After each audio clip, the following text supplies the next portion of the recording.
It can be amazing to see your favorite movie locations in real life, like our recent visit to the beautiful Skellig, Michael. Home of the first Jedi Temple, for those who may not be Star Wars fans. We were one of the lucky few who get to visit this island with no more than 180 tourists allowed here each day. So it was really special. But also as we navigated these historical and ecological wonders, it got us thinking, what is the environmental impact of filming a movie in a place like this? And I have to tell you, the more research we did, the more we heard stories about how Hollywood maybe needs to shape up its approach to environmental sustainability. Yeah, Hollywood, do better.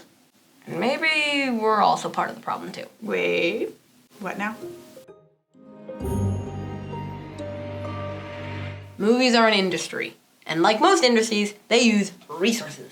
According to one recent report, there's an incredible amount of resource consumption and carbon emissions associated with film production that may not be obvious or even reported.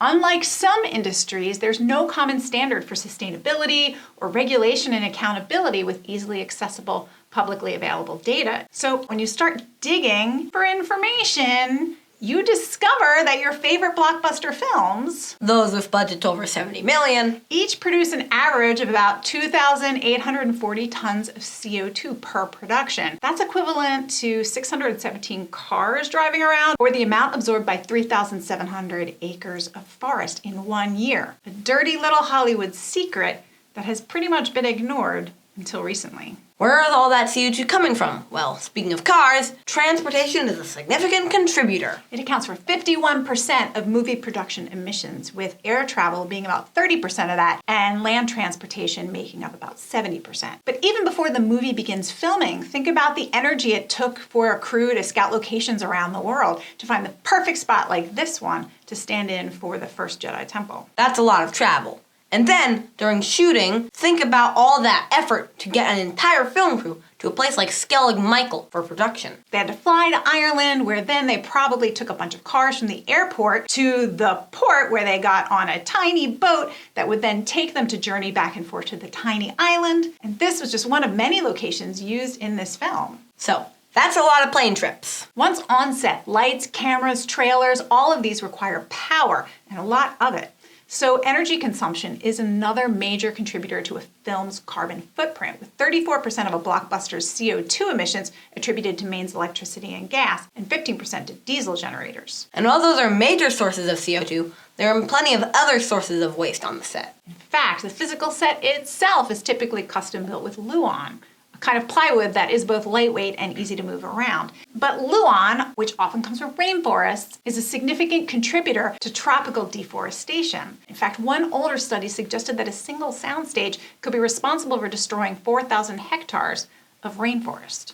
And those sets need props to make them look more realistic. And the people in the sets need costumes. And they'll probably just trash them when we're done with them. And everyone on set needs to eat and hydrate, so there may be plastic water bottles everywhere, uneaten catering food that gets dumped at the end of the day, paper copies of the script that need to be printed for everyone to review it. The list keeps on going. It's a lot of waste for an industry that likes to market itself as progressive about many things, including sustainability. Unfortunately, there's a shocking number of horror stories from productions doing things like dumping chemical waste, damaging sensitive areas, totally changing entire ecosystems by just trashing or abandoning items. And then there's the impact tourists like us have seeking out our favorite movie locations. Which is precisely why it's so important for tourist numbers to be limited in a place like Skellig, Michael, so it doesn't turn into another Maya Bay, a famous location from the beach, a movie that is 23 years old, and to this day, Thailand's government needs to close that beach and limit access to protect the wildlife here because the crowds keep coming. And I hate to tell you, but it's not just film productions and associated tourism that has an environmental impact. As it turns out, the surge in demand for streaming video was reportedly responsible for 300 million tons of CO2 in 2018, equivalent to the national output of an entire country. So there's a growing concern about the ecological cost of streaming services, like YouTube. Wait, that's us. So what do? Do we stop making videos? Do they stop watching videos? Please say no. We have a lot of really good videos planned, so all of that sounds a little silly. No, Mom. We just do what some in the movie industry are doing. do a little better to thoughtfully use the resources at hand.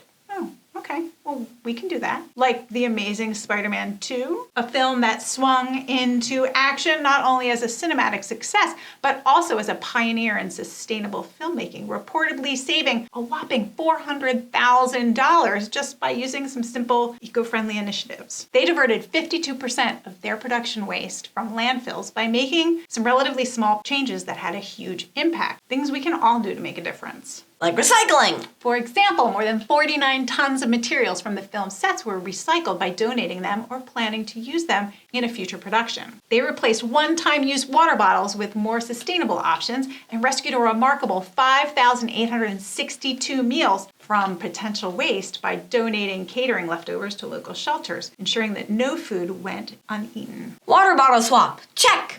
And the film used environmental products like biodegradable snow and water-based smoke, creating stunning scenes without compromising the planet. Thoughtful consumer choices, check! But I'm still wondering, what else can we do as people and YouTubers to make sure we minimize our impact on the planet? Do you have thoughts? Tell us in the comments.